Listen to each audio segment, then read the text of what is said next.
I used to be a park ranger back in the late 90s and early 2000s. Believe me when I say I've seen a handful of creepy things out in the wilderness. But this is something else entirely. This wasn't just some old abandoned house or barn that had been taken over or converted by some deranged cultist. This small structure, very hovel in nature, was built for a purpose, it seemed. It had a weird energy surrounding it. It was built for a purpose, it felt, and what purpose is anybody's guess. The weird thing is that I heard voices coming from within this structure. The first time I came upon it, I was curious, thinking it was an old abandoned shack. But like I said, the energy surrounding it felt disturbing. I found nothing of value inside of it, but I began hearing more voices. I couldn't quite make out what the voices sounded like, but it sounded like multiple voices speaking. I began hearing these same voices for days afterward, coming and going, haunting me. It was the strangest thing. If we're being honest, I hadn't asked anyone else I worked with because it spooked me so much, and I wasn't ready to hear the truth about it. Had anybody else I worked with knew anything about it? It got to the point where I didn't even want to go near the place anymore, unless I absolutely had to. You can see why I might have been reluctant to tell you about it. But now I'm telling you all about it. Because if there is any truth to this and what this building is, then it could have possibly something to do with worship or cult practice or some sort of dark history to it. I'm not sure. All I know is that when I spent those 3 years traveling around that park and would come across it, it would just send shivers down my spine. If I'd even get close to walking around the building, I felt like I was being observed, watched. There was clearly nobody around. There were other weird things too. Strange markings on nearby trees, like carvings. The woods would go silent at random times, only when around this building though. Weird stuff. The building itself was made from old wood, rotting, falling apart, kind of dilapidated. The door was missing, and you could see into the dark interior through the holes. There would be sometimes light and smoke that appeared to be coming from the place. As I said, that place gave me the heebie-jeebies.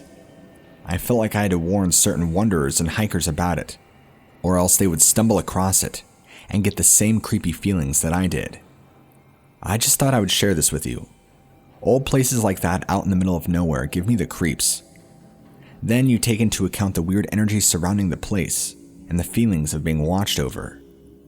I almost wonder if there was some sort of dark thing going on years and years ago before the park was ever developed.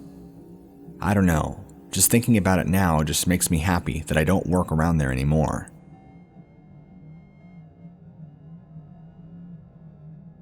I was a park ranger till about 8 years ago, where I worked in the Yellowstone National Park. It was one of the most beautiful places I ever saw, and it was my first time there.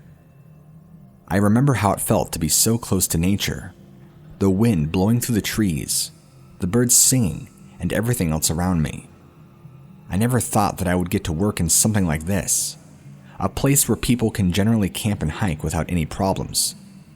That is, until I had my own experiences in the woods surrounding that park. There is something going on that other rangers refuse to talk about. That's one of the primary reasons I got out of the job field. The other is that I believe the park is cursed.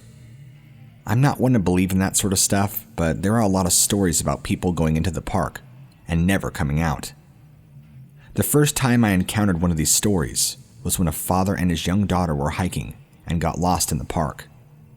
They never turned up, and neither did anybody else that was with them. It wasn't until days later when some other hikers stumbled upon their corpses that the search was called off. Apparently, they had been eaten on by an unknown animal. The conclusion that the animal in question was an unknown predator. It didn't match any DNA on file. The other strange part was this father and daughter were found 13 miles from where they originally went missing. The people that found them did say they heard voices nearby and off in the distance. Strange screaming noises that they couldn't identify. Feelings of being in danger. Over the next few years, cases began happening more and more. People disappearing in the middle of the night, only to be found days and days later, miles away, completely drained of their blood, with their clothing torn to shreds.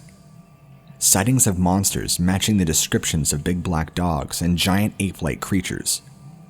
Most people stopped going into the park for a short period of time. This is right around the same time I decided enough was enough, and I got out of that job. It was fun and games at first, but then it turned into something much more grim. I knew that being a park ranger wasn't all sugar and rainbows to begin with when I signed up, but I didn't realize it would be as dark as it was during my later years.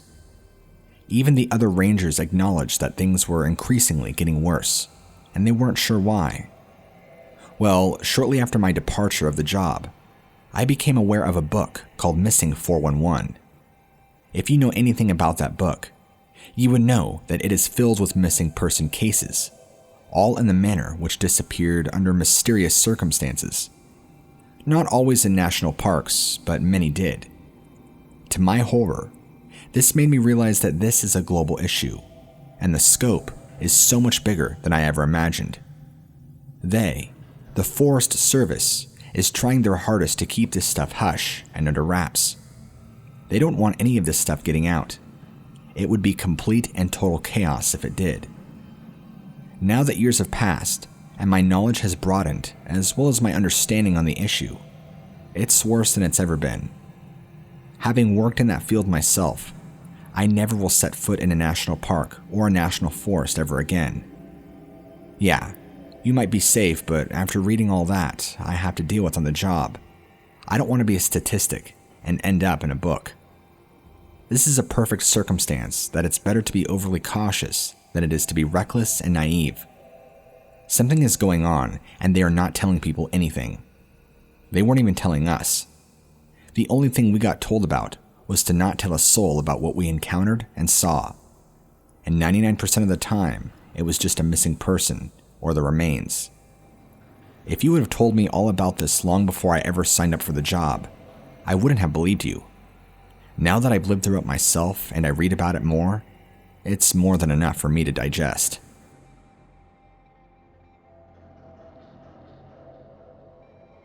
Ex-Forest Serviceman here. While working for the Fish and Game, I made a lot of close friends, but I still keep in contact with them today. But something happened to me that was far too traumatizing. It forced my hand into quitting the job. I'm going to explain it to you, and although it might not be a huge deal to you, it made me want to stay far away from the new reality that I became a part of. When I first began the job, I had gotten teased plenty of times about seeing Bigfoot and things like that, but the majority of things I ever encountered were not normal, were usually just missing persons. These were disturbing, but it's not like I was seeing portals to other dimensions opening up. Nothing sci-fi. Then, one night, I felt like I walked into a real-life Stephen King movie come to life. While working as a park ranger one night, I was walking down a trail and saw something off in the distance. It looked like a man with wings, but it wasn't human. The creature didn't look like any bird I'd ever seen before. It was black, and it appeared to have a large beak that looked oversized. Its body was human-like, but kind of resembled that of a bat. It had yellow glowing eyes, and they were almost piercing. It had a freaky-looking face. It noticed me, and then it just stared at me intently, before taking off into the night with an incredible speed behind it. Nearly a blur. After that night, I quit my job and never looked back. That was more than enough for me. I decided to move out of the state, but I kept thinking about that thing. Every once in a while, I'd think of a picture of that bird in my head, and I'd get this sick feeling in the pit of my stomach. I don't know why, but the thought of this thing kept haunting me. I've been living alone for the past few years now. I don't really go outside anymore. I stay inside most of the time. I'm not sure what's going on with me or if it has anything to do with this, but I feel like something is wrong, like something bad is coming soon. I kept hearing strange noises in the woods when I would walk through them, long before I ever saw that thing. The entire experience has done something to me. It's changed me for the worse, I feel. It's changed a part of me on the inside, and I'm not sure what to do. I've tried talking to people, but no matter how hard I try, they just can't seem to understand me. You are actually the first person I've ever told about what I saw that night. I fear if I try to tell anybody else, like my old colleagues or my family, nobody will believe me. When I first took the job, my biggest fear in the back of my mind is that something like Bigfoot, which I don't believe in anyway, would somehow prove its existence to me in the most terrifying way. Although I never saw that, this creature that I witnessed was far worse.